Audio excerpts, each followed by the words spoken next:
गडबोरीत नर बिबट्या जेरबंद होऊनही दहशत कायम। बिबट्याचे एकाच रात्री गडबोरीत 3 हल्ले, पशुधन 3 शेळ्या ठार, 3 जखमी, कोंबड्या फस्त।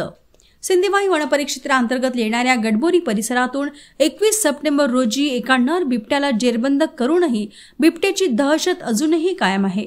18 सप्टेंबरला एका 7 वर्षीय बालकाला ठार केल्याच्या घटनेनंतर नागरिकांच्या मागणीवरून वन विभागाने हा बिबट्या पकडला होता। त्या ठिकाणी अजून बिबट असल्याची शंका होती, मात्र ग्रामस्थांची भीती खरी ठरवत 27 सप्टेंबरच्या मध्यरात्रीनंतर मोकाट बिबट्याने पुन्हा एकदा पशुधनावर 3 ठिकाणी हल्ले केले। या एकाच रात्री घडलेल्या घटनांनी परिसरात किती बिबटे आहेत असा प्रश्न उपस्थित झाला आहे।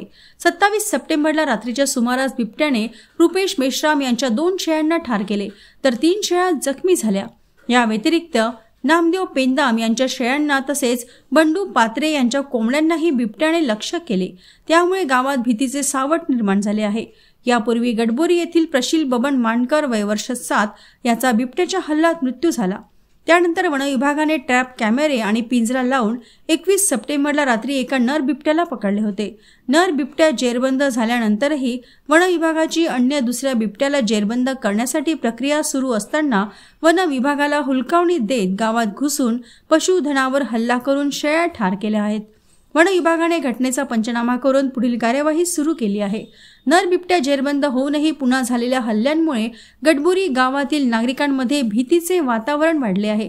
पशुधन आणि लहान मुलांच्या सुरक्षेसाठी नागरिक रात्री घराबाहेर पडणे टाळत आहेत। या नव्या घटनेनंतर संतप्त नागरिकांनी वन विभागाकडे शोध मोहीम अधिक तीव्र करण्याची मागणी केली आहे।